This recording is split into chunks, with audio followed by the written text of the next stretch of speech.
Ayo God, this is crazy. Bongo Dar es Salaam. Hii inaweza ikawa moja kati ya mambo yatakayo kushangaza kidogo, lakini wanasema bahati haikosei kwa yule inayempata. Msanii wa Singeli chipukizi ambaye anafanya vizuri kwenye tasnia ya muziki wa Singeli, Dogo Paten anaitamba na kibao chake cha Afande akiwa na mwanadada aliyempa shavu kutoka WCB, Zuhura aka Zuchu.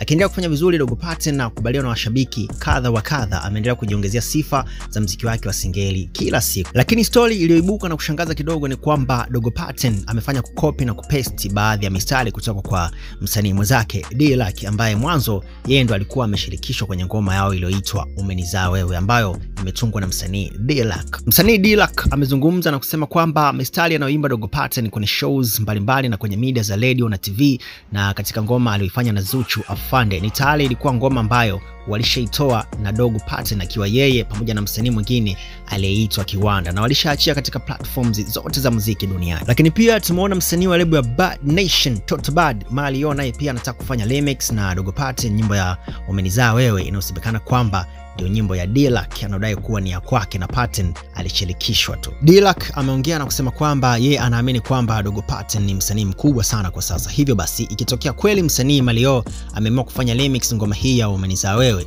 basi yeye kama mwenye nyimbo anahitaji na yeye ashirikishwe au ajuzwe, kwa sababu yeye ndio mwandishi wa nyimbo hiyo. Umeona hata juzi kati ameenda kwa Mario alipiga, na ubaya zaidi anaimba verse ya Kiwanda ile inaanza Bwana nakuomba unipumue nyi mnachonga nikiwa na yeye.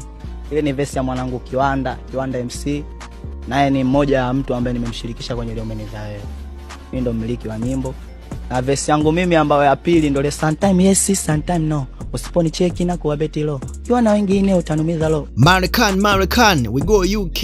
Mwimbaji na mtunzi wa nyimbo kutoka Marekani Chris Brown aka Bliss amekamatwa nchini Uingereza kwa madai ya kuhusika katika shambulio la mtayarishaji wa muziki katika klabu ya usiku ya London Jordan Strauss Innovation AP. Katika taarifa za BBC, polisi wa Metropolitan walisema maafisa walisafiri hadi Manchester kumkamata Chris Brown mwenye umri wa miaka 36 baada ya kupata habari kuhusu kuwepo kwake nchini Uingereza. Kukamatwa kwa Bliss kunahusiana na tukio katika ukumbi wa Hanover Square akimuumiza na chupa eneo la kichwani producer Abed Yao kwenye night club huko London. Chris, tukio hilo la shambulio lilifanya tarehe 19 Februari mwaka 2023, lakini amekuja kukamatwa tarehe 15 Mei mwaka 2025, yani sasa baada ya kutua tu Uingereza. Chris Brown alipata umaarufu mwanzoni mwa miaka ya 2000 kwa vibao vya R&B kama vile Run It pamoja na Kiss. That's how it is. Mimi naitwa No Dislocation, lakini unapi unanibeba ama vipi? Usahau kutufollow katika page yetu ya Instagram Faham TV na YouTube as Faham TV, itakuwa dope sana.